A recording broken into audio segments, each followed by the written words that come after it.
Hello guys, আমরা গরিব মানুষ। আমরা হাঁসের মাংস খেতে ওয়েস্ট ইন্ডিজে যেতে পারি না, তাই বাসায় হাঁসের মাংস রান্না করেছি। গাইস, আই এম ইংলিশে কুকিং হাঁসের মাংস। প্রথমে দিছি তেল, অয়েল ইন দ্য প্যান।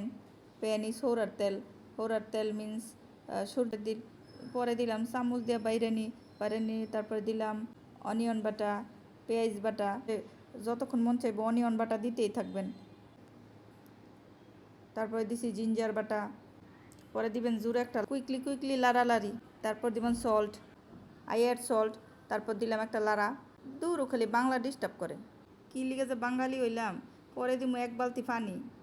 পরে দিমু একটা কুইক লাড়া। তারপরে দিমু একটা সিনামম, কার্ডেমম অ্যান্ড ক্লোভ দিবেন। তারপরে দিবেন একটা জোরে লাড়ার লগে পাঁচতালাতে ফালাই দিবেন তরকারি। তারপরে যতক্ষণ মন চাইব খালি মরিচের গুঁড়াই দিবেন যে মানুষে না খাইতে পারে, হলুদের গুঁড়াও দিবেন যে মানুষে না খাইতে পারে। গাইস, রেড চিলি 3 বালতি টারমারিক দিবেন। তারপরে দিবেন হাঁসের মাংস যতক্ষণ আছে। হাঁসের মাংস না তো ওয়েস্টিনের মাংস, ডাকের মাংস। তারপরে কতগুলা প্রজাপতি উঠতেছে, বাটারফ্লাই।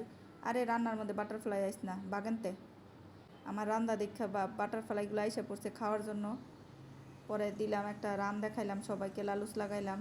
তারপরে জোরে bye bye, tata tata guys.